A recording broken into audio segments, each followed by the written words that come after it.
Hello, everyone. My name is Jeffrey Smith. I'm the founding director and CEO of Steady.org. We welcome you here today to this webinar on substitute teacher management and COVID-19. Just want to make sure that if you have downloaded the slides at steady.org/webinars, we've posted the handout there. We've also got some other resources there that we'll talk about later, but we're glad that you're with us. We appreciate your attendance here today. And to make sure you can hear, I'm going to launch a poll, and if you don't mind taking it, that way I know that you can hear me. So there's the poll.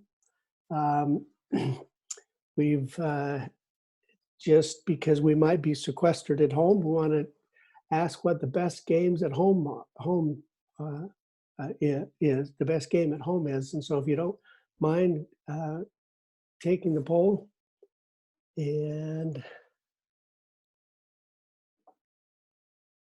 good. Kind of want to see what everybody says about this, so we can share some ideas and hopefully help pass the time while we're at home. So just a couple more minutes or seconds. While we're doing this, if you have any comments, you're welcome to post those on the chat feature or ask questions during the webinar. You can post them under the Q&A, and we can make sure that we see them, and so you can take advantage of that. All right, I'm going to see if I can end the poll, and there's my mouse. All right, so share the results. All right.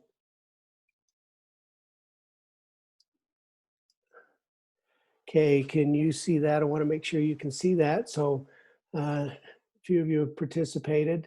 Looks like there was a tie between card games and cheap games like dominoes, chess, Chinese checkers.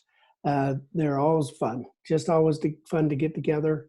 Card game speed. We didn't add in here play 9.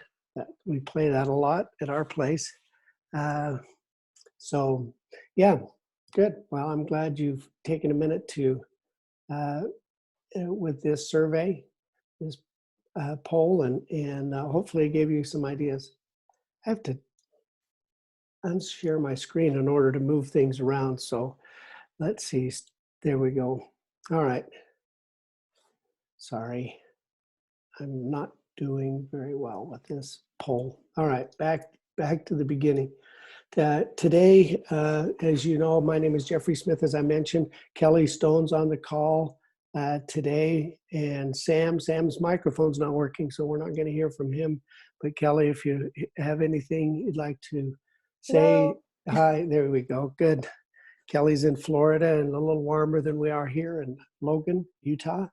We've had some rain overnight. We even had an earthquake this morning. That's unusual. It's the strongest one since 1991. Here in the Cache Valley. It's happened down by Salt Lake today, and it wasn't dangerous. None of us got hurt, but it happened this morning. All right, as we go through this, I want you to know no one has the answers. As you know, I think everybody's just as concerned about you are, and we all are concerned for one another's safety and health, as well as how we take care of our responsibilities and how we help. And the intent today was just to raise some questions and to share some ideas and hopefully to help with just sharing ideas. And so we're just trying to keep up like you. And if you have any comments, particularly if something's come up that you want to share with the rest of everyone, please do so in the chat feature so we can share these ideas. So we're open for discussion. We did do a survey last Friday through yesterday to substitute teachers. We've also done a survey to administrators on substitute teachers. So we wanted to share some of those things that might be insightful for you as you work with your sub-task force and your administrators there in your school district. So someone says they have a black screen. Can others see the screen? If you can see the screen, if in the chat feature, type in, I can see the screen or I can't see the screen. I can see it, okay. Looks like most of you can, so I don't know what okay. We'll just keep going and we've got a recording. And so we'll post this recording. You might be able to view it later. Thanks for doing that, good. So here are the two surveys. One was substitute teacher survey and the other was managing substitute teaching. And so we'll go through these and I'm gonna ask if you have any comments regarding anything here. I've kind of come up with some interpretations, but if you have some, please let me know. So with our substitute teacher survey, the question was, as a substitute teacher, I am concerned to enter the school due to COVID-19. Now I know right now most schools are closed, but still it was applicable if they did go in on Friday. People were saying, substitutes were 43% agreed or strongly agreed with that statement.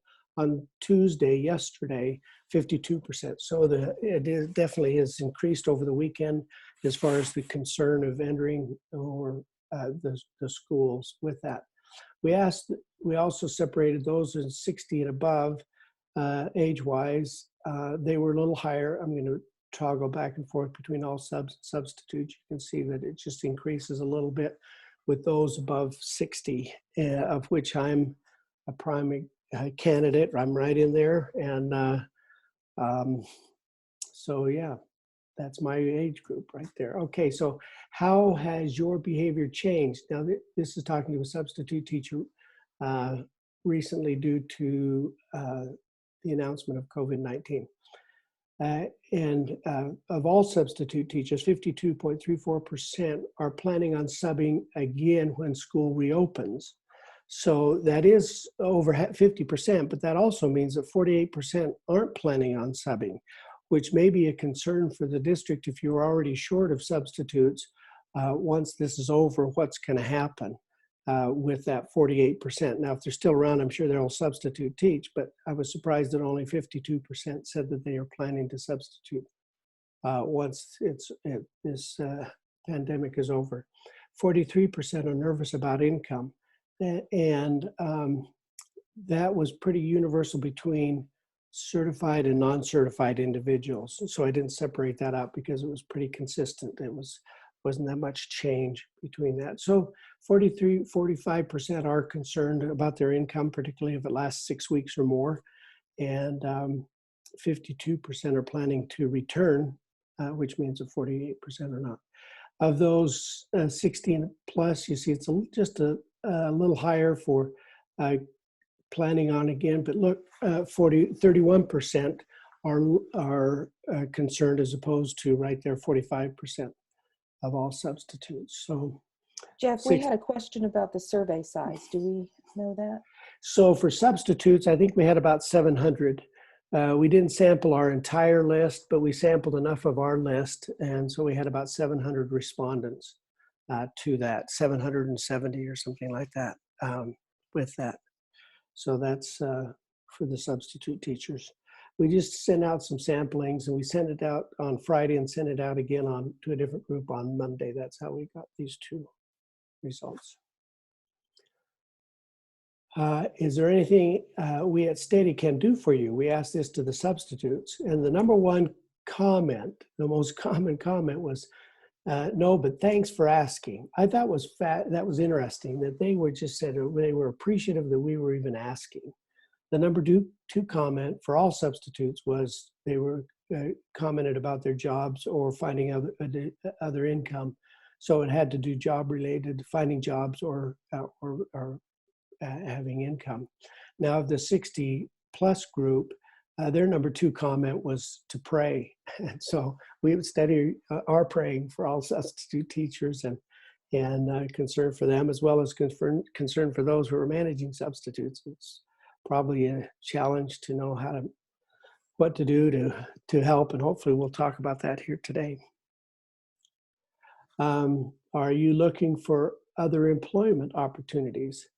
And all substitutes, 74% said not yet. They're just kind of waiting to see what would happen with how soon they'll be back. Of those 60 plus, 66% said that they are not yet looking for other employment opportunities.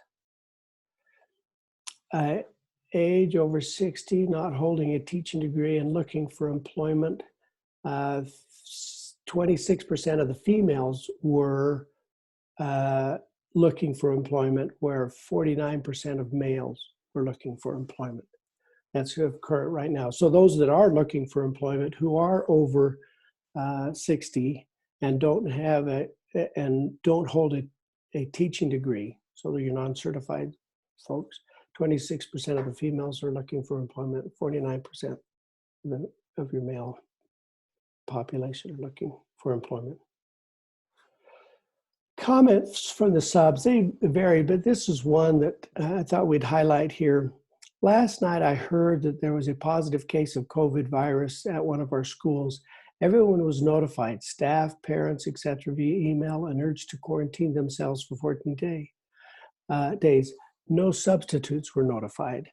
And so probably some of the comments, because we had some open-ended, but it really came down to being part of the group, that they felt they weren't part of the group. Everybody, things were happening and they weren't notified, or everybody's getting paid, they're not getting paid, so it's including them in the group somehow. And this was pretty typical. The other comments from subs were sometimes the emails from the districts to the substitute teachers were pretty harsh. You are not going to be paid.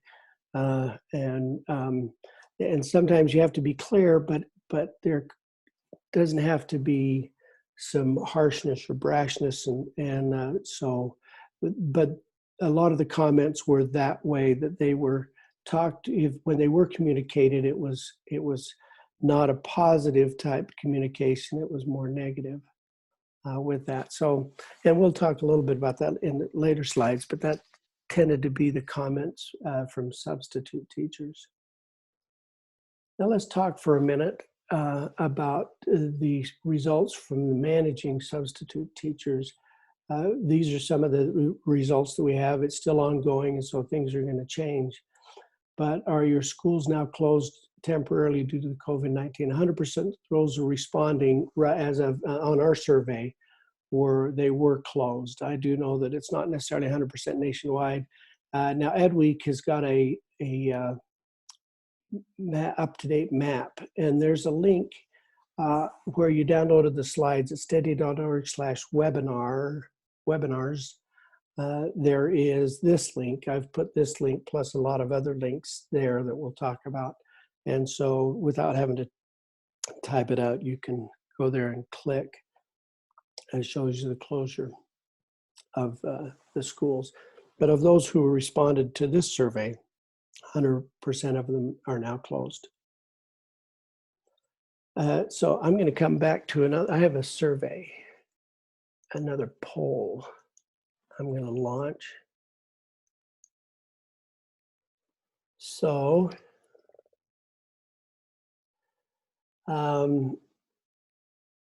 how likely is your district, oh, sorry, I didn't proof this. How likely is your district to close for the rest of the school year? How likely is your school district likely to close for the rest of the school year? Meaning never open up again until July 1st.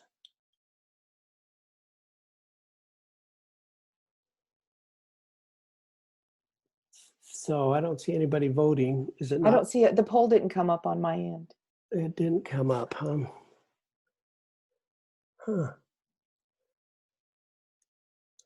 See, it's a good thing you can talk to me. Relaunch poll. Let's see.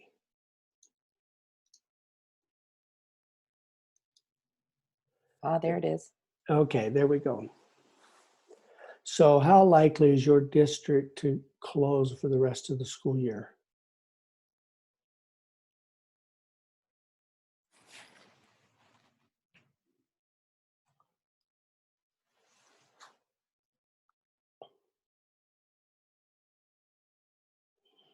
Yeah, I'm sure neither likely or unlikely. We just don't know at this point in time is probably the comments there. Looks like um,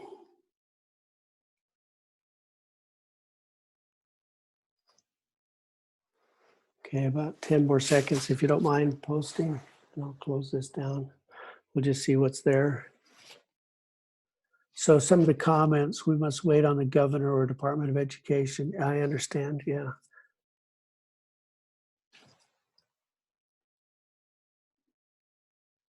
All right.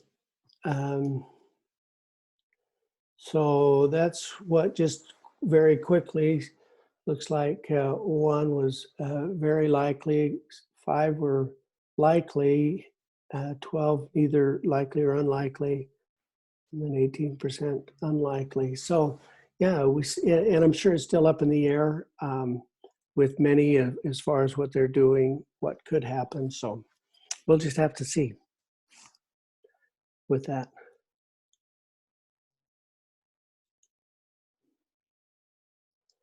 All right, just while we're doing this, I have another, I'm going to ask here just a minute, because it's going to have to do with the next one. Managing substitute teacher survey. So again, this is to school districts or administrators of school districts like you. How has your personal work circumstances changed since recently due to the announcement of COVID? So 44% are still working from the office. 18% are working normally, but from home. And I'm working fewer hours at the office. I'm working fewer hours at home. So you can see that, but 44% are still working at their desks. And so I'm going to launch another poll for you here today. Where are you working from today? Are you at your desk at the office, or are you from home? And I've got a poll up. Can you see that, Kelly? We can't see the poll. Still.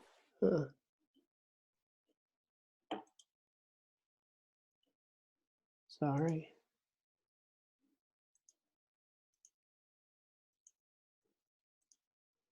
There it is.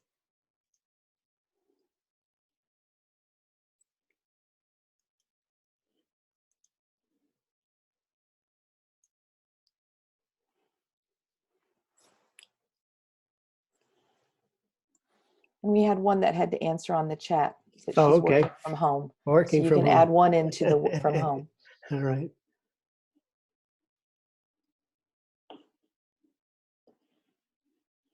Oh, there's another one that had to answer on the chat, also working from home.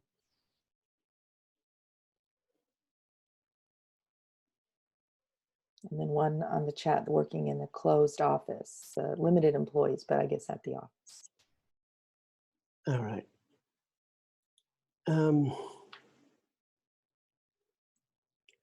Sorry, I have to end the poll this way.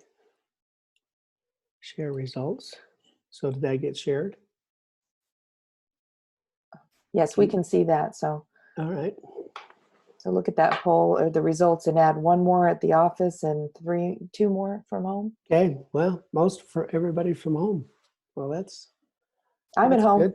Good. Yeah, Kelly, you're in Florida. We're in Logan. So yeah, it would be hard for you to come into the office. All right, I'm going to stop sharing that, but that gives you an idea of what everybody is today. So, all right, so that's what that question was. Now, this question, are you providing your substitute teachers other opportunities to earn money during the shutdown? So no, not until we reopen, 74%. Yes, some office work, some janitorial type work. Most of these, and the 18% other really said, yeah, we're providing painting jobs and other jobs around the school district. And so trying to help them find other opportunities with that, which would be helpful for the substitute teachers. Whom is the district paying while schools are closed? And so 93% of administrators are being paid, as well as 93% of the teachers, 60% of part-time employees, 51% of long-term substitutes, 7% of day-to-day substitutes, and then the other comments were, they kind of qualified some of but the distribution is pretty much the same as what's above. So that's what they are paying, and day-to-day substitutes looks like majority, 93% are not paying substitute teachers, day-to-day substitute teachers. So, you know, the long-term who maybe had a term or had a 21-day or more assignment, looks like 50% of those districts are paying their substitutes. So this is on the handout, so you might want to look at that and talk to your administrators, your other administrators with that. Are you hiring substitute teachers? So no, we were not hiring even prior to COVID. So that's 9% said that they had stopped hiring for this year. And nor we are hiring, but we will be hiring after we start up again. And currently 55% say that yes, we are still hiring, and we will continue to hire after the shutdown. So I had someone that came on and said Yes. they're hiring during the closure. So that's good to hear. But I also wanted to ask, based on some of the questions that came up when people registered for the webinar today, there were some people that asked how other districts were handling paying for the long-term subs. Because I guess some people want to continue to pay their long-term subs, perhaps because they need them to, you know, continue providing work for the kids the same way the permanent teachers are doing. That's probably how they're doing it. Is that what you wanted? You want to ask the group and put in here for ask the participants here to. Right. If those that are participating and are paying their long-term subs, if they maybe can let us know how they're doing that through the chat. So, Michelle, we are paying long-term subs if they are working remotely. So it looks like most long-term subs are working, covering the class still. That's why they're paying long-term. Right. And Amy said if it works, if it mirrors that of a classroom teacher. Okay, that makes sense. The sample size of this for districts is about 100 for this.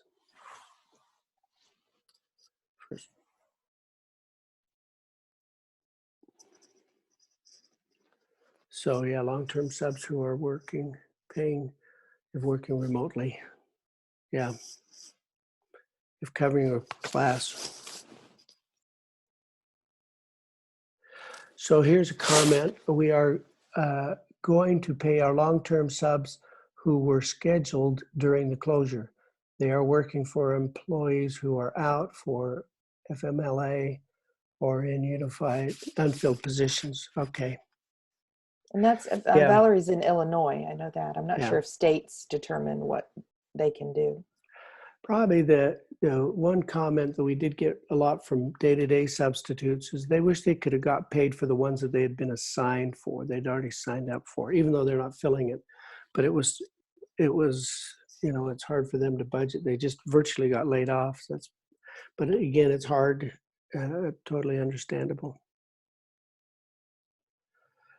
So anyway, I'm glad districts are still hiring because I see it, and we, as part of one of the recommendations is that if substitutes will need to start looking for other employment, when you do start up again, springtime is always a hard time to fill, as well as then come July 1st, you'll have to hire even more than you would have hired So that'll be a challenge. Recruiting will be a challenge then. And we'll probably have another webinar on recruiting subs after the COVID pandemic is over and what we can do with that. So please describe how you are helping your substitute teachers through this pandemic and school closures. Comments were keeping them updated on district communication, which was very good. I'm glad to hear that that's what districts are doing, is to keep them involved and up to date. Publicizing work opportunities such as custodial positions, allowing them to collect unemployment benefits. Some districts and states will allow that, and they've helped them be able to qualify for that, for unemployment benefits, and that might be a state-by-state thing to look at. Paying our long-term subs, particularly if they're continuing to work. Suggestions. From one of our comments that we got from one of the administrators was, could you help us provide things to our substitutes that would be of help? Jessica from our office went ahead and posted on our My Learning site, Parenting Magic, which is our sister company for parents, but the Parenting Magic's chore chart system. The chore chart is for parents to set up chores for their kids. Now that all kids are home, even though they might be being taught remotely, they're at home. And so this chore chart system is a great way to manage the chores that have to be done around the house. We usually sell it. It's about $30, but we have a downloadable version that we've created and posted it there for you to send out to your substitutes. When you communicate with them, say, hey, here's something that you might find beneficial at home with your kids to set up a chore chart. And here's the link to that. And Jessica's made that available for free for your substitute teachers. And that's what our most popular item at Parenting Magic is this chore chart. So we wanted to make that available from our sister company, Parenting Magic. Be prepared that many will have found outside employment, and you'll need to be ready to hire many, many more substitutes come fall. So keep that in mind, what you can do with that and how we can help with that. Consider your substitute teacher's perspective. So think about how they're seeing this. They're at home, they don't have much communication, and so what is it they might be looking for if you were in their shoes? Use them if possible for as many jobs as you can. Be very kind if you have to let them go. Consider that they will still be needed in the fall, so don't burn any bridges. Pay for days that they were scheduled if possible. That was one of their biggest requests in their open-ended comments. Slides to the webinars and the articles and links I've put at steady.org/webinars.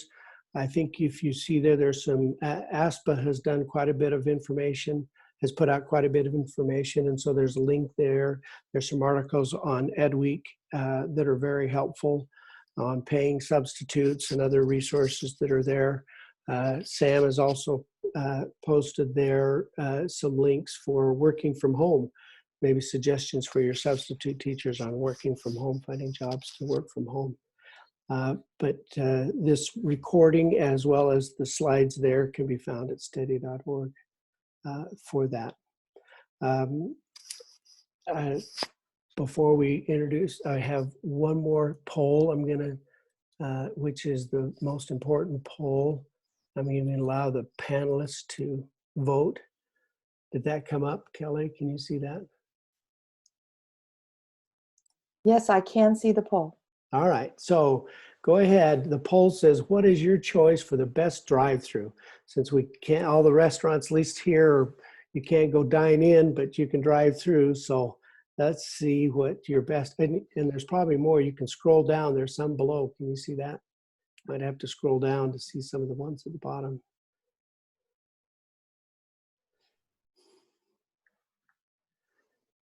I know this is the most important poll of the day. Where are we going to have lunch? None of them are close enough for me to Oh, bother so going. Oh, I see Debbie asked about Whataburger. Jeff Whataburger. hasn't, Yeah, Jeff it is. apparently has never eaten there in Texas. Whataburger. I don't His think they have a loss. Whataburger, and even in the state of Utah. Not in Utah. They finally got In and Out, but it wasn't what it was. Everyone said Uh, it would be.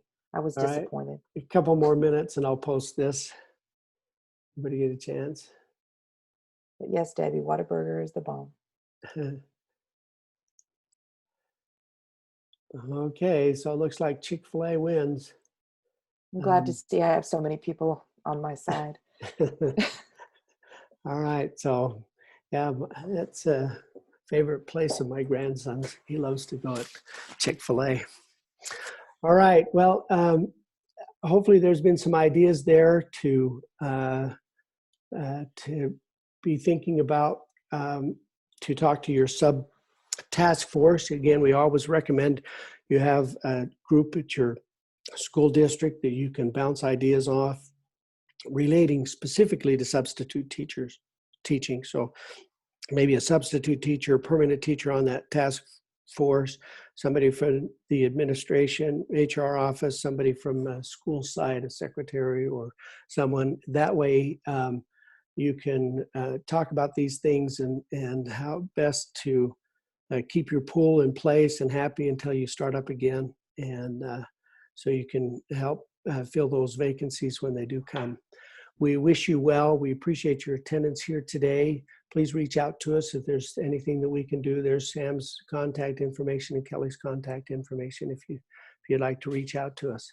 We appreciate your comments that you've posted as well, and we wish you a good day, and we'll see you at Chick-fil-A.